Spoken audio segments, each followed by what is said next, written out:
बच्चों, तो आज हम लोग जो है क्लास 10th केमिस्ट्री का जो पहला चैप्टर है उसमें जो है समझेंगे रासायनिक अभिक्रिया के प्रकार के बारे में। तो सबसे पहला है आप लोग का रासायनिक अभिक्रिया के प्रकार में संयोजन अभिक्रिया, जिसको योगात्मक अभिक्रिया भी कहते हैं, और इसका इंग्लिश में नेम होता है एडिशन रिएक्शन। ठीक है, संयोजन अभिक्रिया क्या होती है? तो सबसे पहले मैं इसको एक्सप्लेन करता हूं। इस अभिक्रिया में दो या दो से अधिक अभिकारक जो है मिलकर एकल उत्पाद का निर्माण करते हैं। इस अभिक्रिया को क्या कहेंगे? संयोजन अभिक्रिया कहेंगे, जिसमें आप लोग का दो या दो से अधिक उत्पाद अभिकारक जो है क्या करेंगे? जुड़कर और एक उत्पाद बनाएंगे, तो ऐसी अभिक्रिया को संयोजन अभिक्रिया कहेंगे। तो सबसे पहले इसका जनरल इक्वेशन देख लेते हैं, जनरल समीकरण जो है इस अभिक्रिया का देख लेते हैं। तो जनरल समीकरण क्या होता है? जैसे मान लीजिए कि मैं बोल रहा हूं कि एक अभिकारक ए है, दूसरा अभिकारक बी है, और ये दोनों आपस में जुड़ गए और जुड़ के रिएक्शन किया इन्होंने, और रिएक्शन करके जो है इन्होंने क्या बनाया? उत्पाद में ए बी बनाया। ठीक है, इस अभिक्रिया को पहचानने के लिए ये मैंने जनरल जो है इक्वेशन लिखा है, इसकी हेल्प से आप इस अभिक्रिया को पहचान भी पाएंगे, क्योंकि आप लोग का एमसीक्यू में ऐसा भी प्रश्न होता है कि इसमें से पहचानिए निम्न में से कौन सा जो है योगात्मक अभिक्रिया होगा या कौन सा संयोजन अभिक्रिया होगा। तो वहां पे आप लोग का ये जनरल इक्वेशन जो होगा वो काम आता है। तो कैसे पहचानेंगे? तो उसको पहचानने के लिए यहाँ पे आप देखेंगे कि जब अभिकारक लिखे हुए होंगे तो जितने भी अभिकारक लिखे जाते हैं उनके बीच में एक पहले अभिकारक को लिखा जाएगा, फिर प्लस लगाया जाएगा, दूसरे अभिकारक को लिखा जाएगा, फिर प्लस लगाया जाएगा, और तीसरे अभिकारक को लिखना होगा तो भी आप क्या लगाएंगे? उसमें देखेंगे कि प्लस लगा हुआ होता है। और अगर वो योगात्मक अभिक्रिया हुई तो वो सभी के सभी उत्पाद की तरफ जो है मिलते हुए दिखेंगे, और मिलकर जो है एक ही आप लोग का उत्पाद बनेगा। मतलब क्या है? मतलब आप लोग के एरो के दूसरी तरफ कहीं भी ऐसा नहीं दिखेगा कि जो है प्लस का साइन लगाते हुए कुछ और लिखा हुआ हो। तो इससे जो है आप बहुत ही आसानी से पहचान पाएंगे कि दी गई अभिक्रिया संयोजन अभिक्रिया है या संयोजन अभिक्रिया या उसी को एकात्मक अभिक्रिया भी बोलते हैं। तो ये ऐसे पहचाना जा सकता है। जैसे यहाँ पे एग्जाम्पल मैंने लिया है कि आप लोग का कार्बन है, जब कार्बन की रिएक्शन ऑक्सीजन से कराई जाती है तो आप लोग का कार्बन डाइऑक्साइड बनता है। ठीक है, देखिए ये इसका उदाहरण हो गया। यहाँ पे देखेंगे कार्बन और ऑक्सीजन के बीच में प्लस लगा हुआ है, और दूसरी तरफ आप क्या देखेंगे कि इनमें बीच में कुछ भी प्लस नहीं लिखा हुआ है। इससे आप पहचान पाएंगे कि ये योगात्मक अभिक्रिया या संयोजन अभिक्रिया है। दूसरा एग्जाम्पल मैंने लिया है कि आप लोग का H2 गैस है और O2 गैस है, ये दोनों कंबाइन हो रहे हैं और कंबाइन होकर क्या बना रहे हैं? H2O बना रहे हैं। तो इनके बीच में भी आप देखेंगे कि ये आप लोगों का जो है इनके बीच में एक प्लस लगा हुआ है, इधर कोई भी प्लस आपको नहीं दिख रहा है। तो इससे भी आप इसको पहचान पाएंगे कि ये आपका क्या है? संयोजन अभिक्रिया है। उसके बाद दूसरा इसमें जो होता है अभिक्रिया वो होता है ऊष्माक्षेपी अभिक्रिया। ऊष्माक्षेपी अभिक्रिया क्या होती है? इस अभिक्रिया में जो है उत्पाद के साथ साथ जो है ऊष्मा भी बनती है। ऐसी अभिक्रिया को ऊष्माक्षेपी अभिक्रिया कहते हैं। तो देखिए यहाँ पे लिखा हुआ है, जिन अभिक्रियाओं में उत्पाद के निर्माण के साथ साथ ऊष्मा का भी उत्सर्जन होता है, ऊष्माक्षेपी अभिक्रिया होती है या ऊष्माक्षेपी अभिक्रिया कहलाती है। उत्सर्जन होने का मतलब कि उसके अंदर से हीट निकलती है।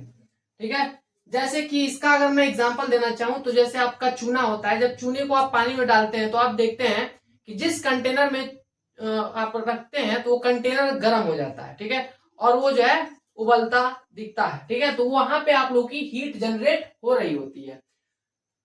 अगर और एग्जांपल देखना चाहें तो यहाँ पे एग्जांपल है, जैसे कि आप लोग का कोई भी जो है हाइड्रोकार्बन है, जैसे कि यहाँ पे एग्जांपल दिया हुआ है मेथेन का। तो मेथेन को जब आप जलाते हैं, जलाने का मतलब होता है रसायन की भाषा में मतलब ऑक्सीजन से रिएक्शन कराना। तो ऑक्सीजन की प्रेजेंस में जब आप इसको जलाएंगे तो जलाने पर आप क्या देखेंगे? कार्बन डाइऑक्साइड, वाटर प्लस यहाँ पे हीट बनता है। ठीक है, तो ये जो है आप लोगों का कौन सी अभिक्रिया होगी? ये जो है ऊष्माक्षेपी अभिक्रिया होगी, क्योंकि जब आप जलाएंगे तो आप देखते हैं कि उसमें ऊष्मा बन रही होती है। जलने वाली जो भी अभिक्रिया होती है उसमें ऊष्मा निकल रही होती है, ये आप अच्छे से जानते होंगे।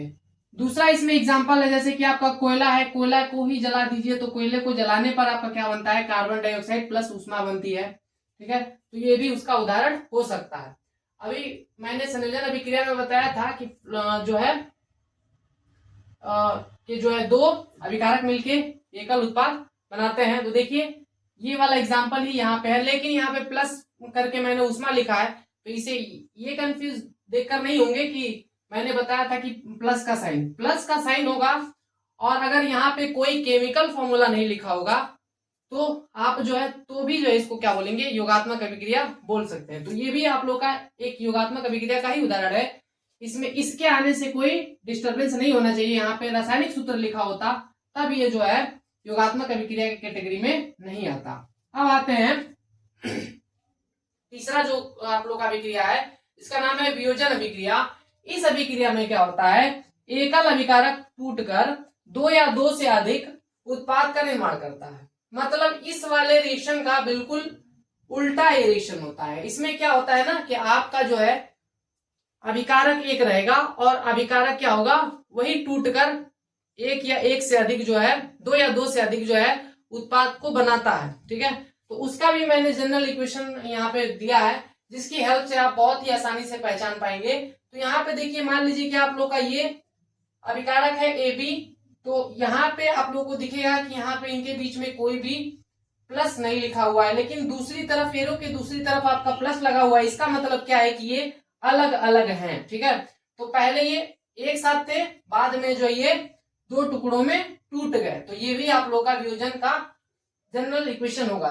दूसरा आप लोग का इसमें मैंने एग्जांपल लिया, जैसे कि ए बी सी है, तीनों एक साथ कंबाइंड है और इनका वियोजन हुआ तो ए अलग हो गया, बी अलग हो गया, सी अलग हो गया। तो ये भी जो है आप लोग का जनरल इक्वेशन की कैटेगरी में आ सकता है। तो ये समझने के लिए मैंने जो है ऐसा जनरल इक्वेशन लिखा, ताकि आपको कॉन्सेप्ट क्लियर हो। अब ये जो वियोजन अभिक्रिया है, ये वियोजन अभिक्रिया के प्रकार होते हैं। ठीक है, पहला इसमें प्रकार क्या है, ऊष्मीय वियोजन। ऊष्मीय वियोजन में क्या होता है कि ये जो वियोजन की क्रिया होती है वो ऊष्मा की प्रेजेंस में होती है। ठीक है, यानी उसके लिए ऊष्मा चाहिए होती है।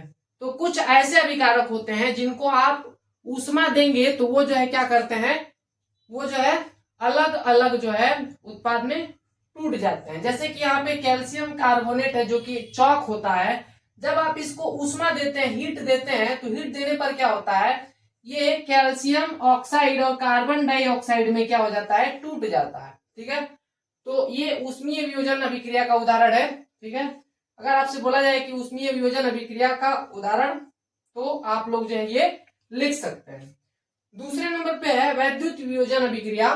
तो कुछ ये जो अभिक्रिया होती है, इसमें आपको जो है करंट की जरूरत होती है। करंट सप्लाई करके जो है आपको क्या करना होता है, अभिकारक को तोड़ना होता है। जैसे कि आप लोग का H2O है, तो इसको जब ब्रेक करना होता है तो आपको इसमें करंट की रिक्वायरमेंट होती है। जब करंट इसमें सप्लाई करते हैं तो करंट सप्लाई करने से क्या होता है, आपका हाइड्रोजन अलग हो जाता है और ऑक्सीजन जो है अलग हो जाता है। देखिए, तो ये टूट गया, पहले H और O एक साथ थे, यहाँ पे H और O अलग अलग हो चुके हैं। देखिए, इनके बीच में भी आपको प्लस दिखेगा। ठीक है, इधर कोई भी प्लस नहीं था, इधर प्लस आ गया, मतलब ये भी वियोजन अभिक्रिया का उदाहरण है। और कौन सा वियोजन है, वैद्युत वियोजन। ठीक है, उसके बाद जो है फोर्थ नंबर पे जो आप लोग का है वो है प्रकाशिक वियोजन।